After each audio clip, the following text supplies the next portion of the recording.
Þegar Inga Lóa Birgisdóttir, heilsumarkþjálfi á Akureyri, lærði fyrir 3 árum að fara að tala fallega til sjálfrar sín og breyta neikvæðri orðræðu í jákvæða, þá fann hún svo mikinn andlegan mun á sér. Vertu velkomin. Takk. Þurftirðu að læra að tala fallega til sjálfrar þín? Sko, ég þurfti að læra markvisst að elska mig. Já. Ég hef alveg í mörg ár talað fallega til mín og passa að ef ég segi eitthvað niður ljótt þá fylgja ég alveg. Já. En já, það er svona 2-3 ár síðan sem að ég var á Sólheimum að elda fyrir hóp og Matti Ósvald var að tala vinkonu sína sem að talaði svo fallega til sín og einmitt bara, hvað segir elska mín og allt þetta. Og ég ákvað, yes, ég vil taka þetta til mín. Og ég fór að gera þetta. Og hverju breytti þetta? Mér líður bara miklu betur og mér þykir bara miklu vænna sjálf á mig. En það er ekkert svo langt síðan að það bara mátt ekki. Það þykir sjálfselska og ég heyri það jafnvel hjá eldri konum og þær segja við manni, þetta er bara eitthvað rugl að vera að tala svona til sjálfra sín. Já, ég nefnilega einmitt, sko, þú veist, þetta sjálfselska og elska sjálfa sig. Það er bara sitthvort hlutinn, sko. Sjálfselska, það er bara trana sín og ganga yfir allt og alla, skiluru, og mitt bara númer 1, 2 og 3, en að elska sjálfa sig er bara að bera virðingu fyrir sjálfu sér og þykja vænt sig. Og ég segi bara, þetta er svona eins og bara í flugvélunum, sko, settu súrefnisgrímuna fyrst á þig. Ef þú elskar sjálfa þig, þá áttu miklu auðveldara með að gefa af þér og elska aðra. En var þetta erfitt? Fyrst var þetta hallærislegt.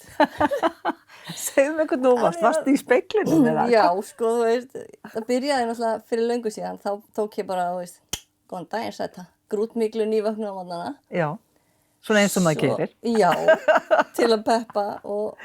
En svo þegar ég ákvað þetta, einmitt þetta, þú veist, bara ekki að horfa í speilin og hugsa bara. Heldur bara, horfðu í augun og segja, ég elska þig. Og ég elska þig bara eins og þú ert. Og ég fór bara hjá mér. Já. En ég get sagt þetta við börnin mín og alla sem að ég elska að, þú veist, ég elska þig. Já. Það er ekkert mál. Og ég bara fáránlega hvað var erfitt að segja það við mig. Já. En í dag er það ekkert erfitt, sko. Nei. En fannstu styrkinn þinn aukast og gleðin að hvernig fórst að vaxa? Jú, ég fann það sko alveg bara innra með mér, þú veist, sjálfstyrkinn og Já. Já. Ég vilt bara jákvæð og glöð að eðlisfæri þannig, sko. Já. Þannig að þetta bara gefur mér ennþá meira. Já. Bara mitt virði. Já.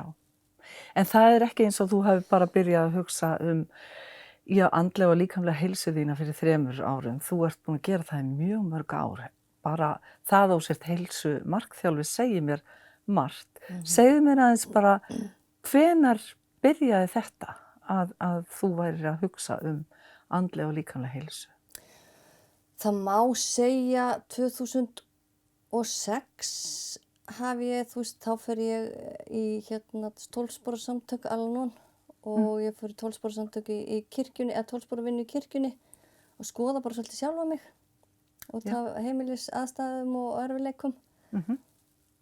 Og jafnvel fyrir þann tíma, sko, sem að ég var bara í mjög erfiðu hjónabandi sem að ég skildi 99. Já. Sem var mjög mikið niðurrif og andlegt ofbeldi. Já. Þá leitaði ég til sálfræðings og félagsráðgjafa, hann var Brynja á Sjúkrahúsinu á Akureyri, hún er bara yndisleg, sko. Hjálpaði mér rosalega mikið.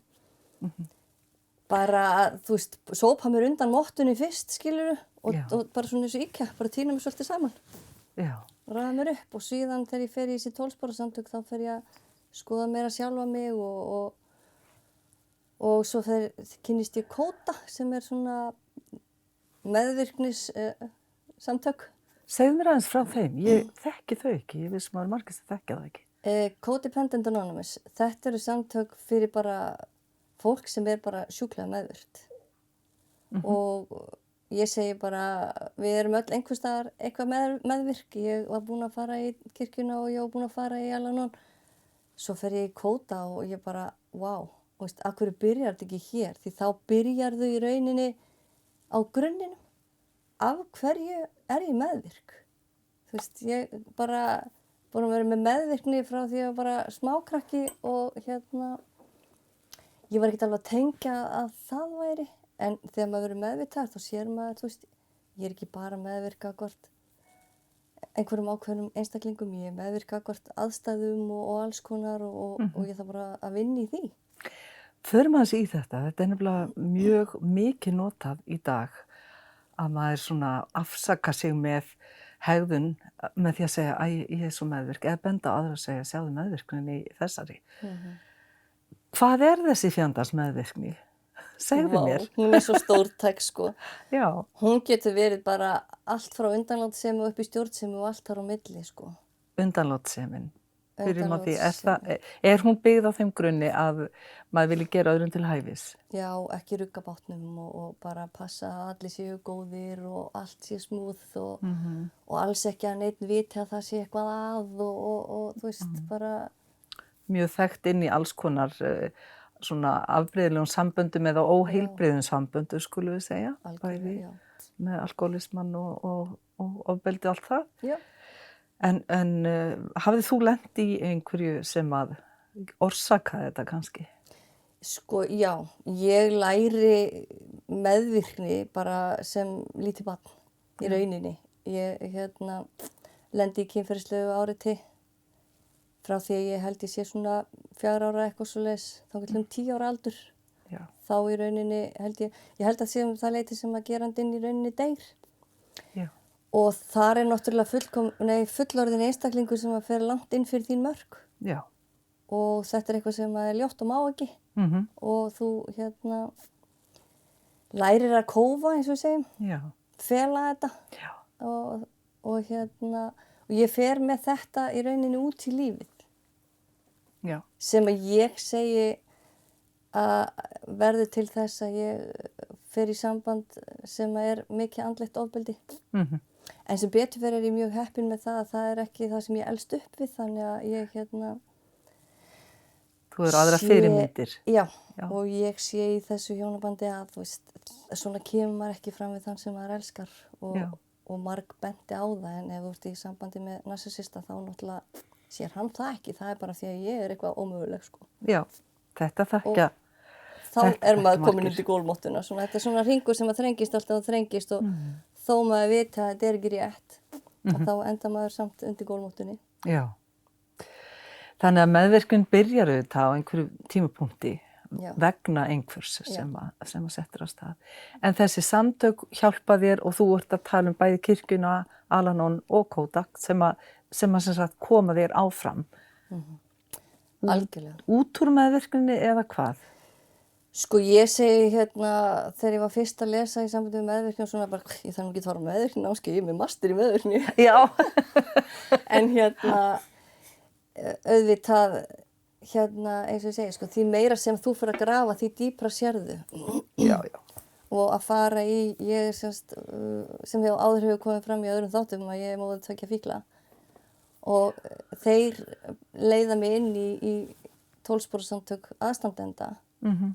Og þar læri ég að setja mörk á mínum forsendum við veika einstaklinga og ég hugsa bara, þú veist, ég vil ekki láta koma svona fram við mig, ég kem ekki svona fram við aðra og það var erfitt að búa til þessa línu, það er erfitt að vera mamma og vera meðvirk og vera, þú veist, þessi lína er svo þunn.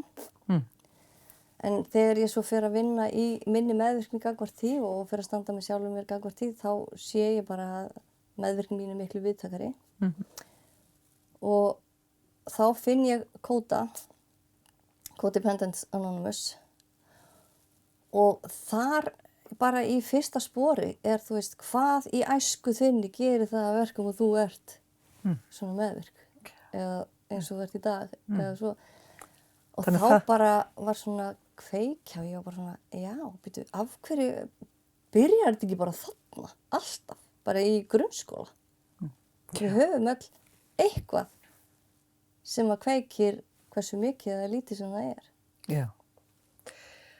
En þú verður ekkert fyrir einelti eða eitthvað slíku í skóla eða sem að... Sko, ég er náttúrulega svolítið mikið, sem við kannski, ég veit ekki. En eftir á að hyggja, jú, ég var örugglega lögð í einelti að einhverju leyti, þú veist, ég var með með frekar lítið nef og alltaf sagt ég var með kartöflu nef og ég var kölluð Sahara af því ég var ekki með neitt nef og eitthvað svona stríðinni, myndi maður segja. Já, þú veist, já. sem kannski bara meinlaust einelti miðað við hvernig einelti í dag. Já, en þetta eru orð sem fara inn og þú veist aldrei hvað þau sitja lengi. Já. En sko, ég veit ekki hvað við dveljum við að vera móðir fíkla, þú svona veit ég skautar hratt yfir það í dag, en það hlýtur að hafa tekið mjög mikið á. Já, og ég segi bara við fáum misjöfn verkefni í lífinu og þegar ég kom inn í þetta líf þá tók ég að mér alveg risaverkefni. Já, og þú horfir þannig á það. Já, og ég bara tæklaði það á minn hátt. Auðvitað náttúrulega fór ég gegnum sorgarferli og sjálfsásökun og hvað ég væri ömurleg mamma og hvað ég hefði brugðist og þetta. Var einhver sem hjálpaði þér að dvelja ekki of lengi þar eða fer maður alltaf í þær grafir aftur og aftur? Ég hugsa að það sé eðlilegt ferli. Já. Svona miða við það sem að ég er búin að heyra á mínum fundum og þetta, að það sé eðlilegt ferli. Þú ert ekki tilfinningalaus. Það er misjafnt hvað þú ferð djúpt og allt það. En þetta er ferli sem þú þarft að klára. Þetta er bara eins og hverjum sorg. Þú ert að missa einstaklinga út í eitthvað sem getur dregið á til dauða. Já, þessi endalausar hræðsla það hlýtur að vera rosalegt álag. Já, hræðslan við símtalið, eins og við kallum það. Já. Og það er þetta að, þú veist, við viljum náttúrulega lifa börnin okkar. Já. Það er alveg... En talandi einmitt það, Inga Lóa mín, þú hefur misst barn og þú átt líka fatlað barn, þannig að þér hafa nú verið færð ýmis verkefni. Viltu aðeins segja mér frá því? Já, ég sem sagt á 3 stráka hér og 1 hérna uppi, segi ég. Já. Og yngsti strákurinn minn er tvíburi. Og það var mjög erfið meðganga og ég var mjög lasin og enda í bráðakeisara af því að þegar ég kom 27 vikur á leið þá deyr annar tvíburinn. Þannig að, og hinn er orðið mjög lélegur og er tekinn með bráðakeisara og var á spítala meira minni í heilt ár. Já.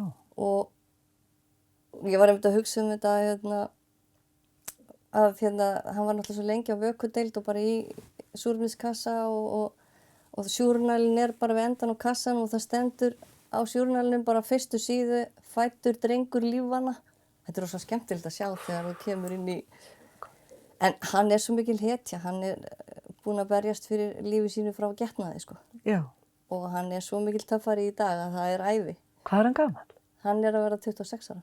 Já. Býr hann enn heima? Nei, hann flutti fyrir rúmum 2 árum síðan á sambýli og blómstrar. Það er bara geggjað. Já, það er geggjað. Við ætlum að stoppa aðeins núna og svo fæ ég að halda áfram aðeins að kafa ofan í söguna þína eftir smá hlé.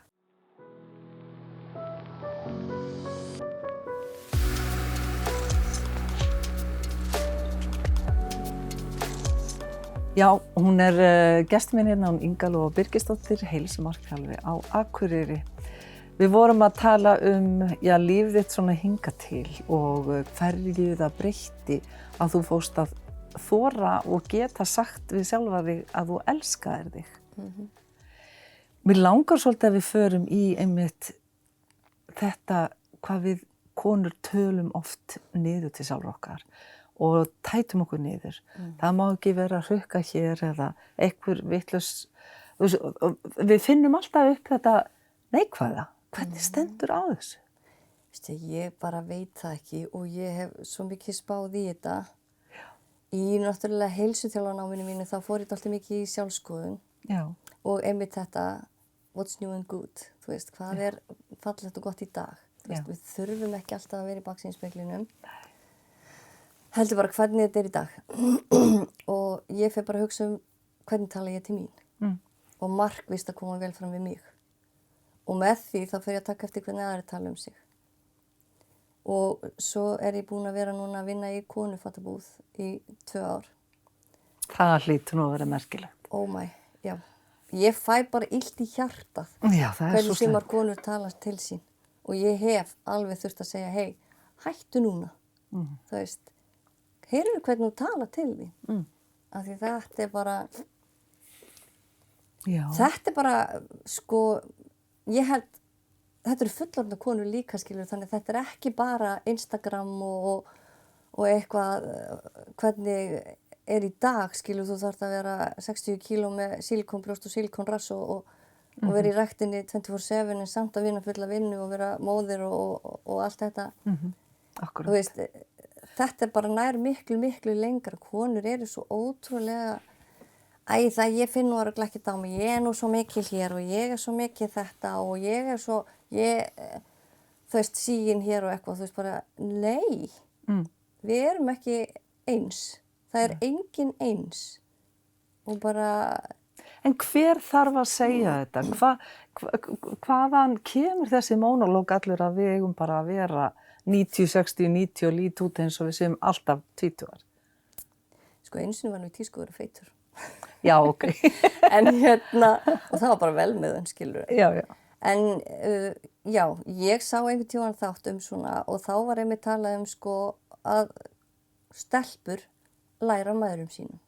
Mjög góð punktur. Og þá það ekki endilega mæðurnar segja að þær séu svona hinsegin sem þess að dæturnar, heldur þær að horfa í spegil og bara, guð, ég er svo feit heyrnarstepla og guð, svo sín augnlok og eitthvað svona. Og þetta fara stelpurnar, litla stelpur að gera, líti í spegil og bara, ætli ég sé komið rukku og ætli ég sé með feit heyrnarstepla eins og mamma og ætli ég sé svona hinsegin og svo vaksa þar úr grasi og svo gerist það sem að gerast í dag, öll þessi líkamsímynd og allir þessi samfélagsmiðlar og þú átt að vera svona og hinsegin og það á allt að vera fullkomið og bara þetta ekki smá pressa. Þetta og þetta fer bara beint í niðrið. Já, en hvað til ráða? Nú heyri ég til dæmis af því að inn í skólum núna eru krakkar að tala að fasta, sérstaklega stelpur, en líka strákar. Að koma svangar í skólan, þær eru ekki að borða nesti og þá ekki að borða hádegismat og allt. Erum við að ala upp bara nýja kynslóð af anorexíu krökkum? Hvað erum við að gera? Já, í mínum fræðum þetta kallað orthorexia nervosis. Já. Og þá það ekki endilega anorexía, heldur einmitt þetta borða ekki þetta og borða ekki hitt og borða ekki klukkan þetta til þetta og veist, þetta svona næsta kynslóð á eftir anorexíunni einmitt og ég oft spurð, þú veist bara, ég að spája fasta og ég að fasta 17-7 eða 15-5 eða eitthvað og veist, ég segi bara, heyrðu, borðaði bara kvöldmat til 6-7 og borðaði svo bara morgumat þegar þú vaknar, þá ertu búin að fasta yfir nóttina. Já. Þú veist, borðaði bara mat og borðaði bara í hæfilegu magni og vel að grænmeti og nærðu líkamann þinn. Já. Og finnst þér verið að tekið mark á því? Jú, ég náttúrulega vinn við það líka. Þú vinnur við þetta. Hjálpa fólki að breyta og vinda ofan af gamla vanan og vinda ofan af haustum á sér líka. Og ég einmitt búin að gera námskeið fyrir konur á öllum aldri og ég vil alveg taka niður í 16 ára og jafnvel kannski yngra inn í grunnskólum. Já. Og alveg upp í 80 ára konur og jafnvel eldri, þú veist, því að konur á öllum aldri tala ekki fallega til sín, því miður og eru einmitt alltaf í megrun. Ég hef oft verið spurt, hvor virkar best? Þú veist, mælið þú með keto eða mælið þú með low-carb eða... Og með hverju mælir, Inga Lóa? Ég mæli með að þú bara gerir tilraun á sjálfur þér og finnir út hvað hentar þér best. Já. Þú gerði það á sín tíma þegar þú fannst 20 eða hvað þú varst rúmlega að matur fór ekki allir vel í þig. Hvað gerðirðu? Ég gerðist grænmetisæta. Jú, hlæri það í dag.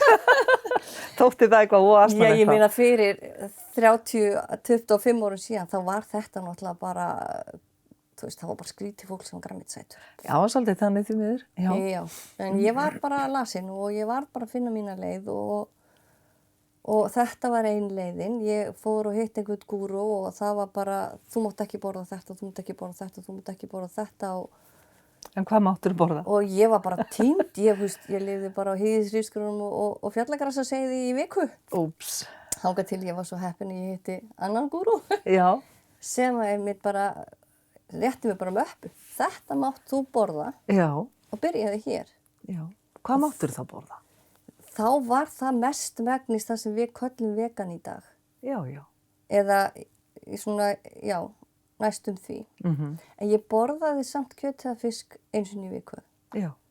En sleppti öllu óþarfa veist, það var 2 gerðir af kryddi frá pottagöldrum á þessum tíma. Já. Lambíslandi og eitthvað, eitt annað villibráða eitthvað. Já, ég man það. Og ég bara notaði þetta Já. og borðaði hnetur og baunir og þú veist, Hjálpaði þetta? mér leið mikið betur, já. Já. Það er aðalatriði. Það var náttúrulega það sem ég var að leitast eftir, sko. En auðvitað var þetta kúr, Já, þú já. veist, svo þurfti ég bara að finna mína leið. Já, já. Og það í rauninni þegar ég fer í heilsuþjálfarnámi sem að ég sko búin í rauninni að gera margt af því sem að ég að læra þar. En þetta einmitt að, þú veist, bjóða nýju inn og útiloka það sem ég þol ekki. Já. En svo ég ekki 100% skilur, þú veist, ég með bæði glúten og mjólkuróþol og ég veit alveg hvað það þýðir ef ég fæ mér. Já, já. En ég fæ mér samt, Já. þú veist. Já. Ég get ekki verið 100%, það ekki hægt. En aftur að þessum ungu stelpum í dag og mæðrum þeirra, hvernig hægt að ná til þessara, hvernig ég var að ná til þeirra og með hvaða boðskap? Sko ég held, númer 1, 2 og 3, að mæður þeirra náttúrulega þurfa að læra að tala fallega til sín og koma vel fram við sig. Til þess að breyta ímynd stelpnanna. Því það þýðir ekki að vera að predika eitthvað við dætur sínar sem þú ert svo ekki að gera sjálf. Nei. Það er ekki að virka. Og líka einmitt þetta, þú veist, að elska sjálfa sig eins og þú ert. Af því við erum alls konar. Já. En þar þurfum við ekki einhvern veginn svolítið að fara í þetta lið, að tala fallega hvert til annars og til sjálfra sín. Jú, Já. þannig kemur aftur bara að setja skrifuna fyrst á því, því að ef þú byrjar að tala fallega til þín, þá skilar það sér til annara. Já. En líka þetta með mæður og dætur og líka syni, skilur, þú veist, þetta náttúrulega bara ekkit síður strákar í dag sem eru með þetta samfélagsmiðla, þú veist, þú þarft að vera með sixpack og vissur og allt þetta, skilur. Það þetta að mamma alltaf að tuða í mér, ég verið að passa að ég verið að borða þetta og mamma alltaf að tuða þetta og tuða hitt. Þú veist, það þarf bara að koma utanaðkomandi einstaklingur. Já. Þess vegna finnst mér þetta þurfa að koma inn í skólana. Já. Með sjálfsímyndina, með líkamsímyndina, með sjálfstalið og þetta. Og það svolítið sem að mér langar að gera. Já. Að það að koma þessu inn einmitt bara með fyrirlestri inn í lífsleikni eða bara sem hluta af lífsleikni. Já, fræðslu. Já, fræðsla og forvarnir, það bara það sem gildir. Frá einhverjum öðrum heldur en mömmu sem er alltaf töðandi. Já, en það hjálpar mömmu ef einhver annar er búinn að vera að tala um þetta. Já. Og þá eflist mamman og pabbinn, þetta náttúrulega, og foreldrarnir. Já. Mömmurnar, pabbarnir. Algjörlega. Klárlega. Ég man eftir að þú rakst veitingastað, svona vegan veitingastað hérna á Akureyri. Hvað lærðir helst á því? Sko, við vorum hérna vinkonur 2 sem að ákváðum, við vorum mikið inn á þessari línu og ákváðum að opna svona stað hér, okkur fannst bara vanta svona stað hérna. Hér á Akureyri, já. En ég held að við höfum bara verið alltaf mikið á undan okkar samtíð. Já. En auðvitað lærði ég náttúrulega á því líka bara að þú veist, það svo fallegt að geta gert góða mat, fallegan, útlítandi og nærandi Hefur verið að kenna það eitthvað? Já, ég hef verið með námskeið í svona hollari matagerð og hollari nammigerð og svoleiðis.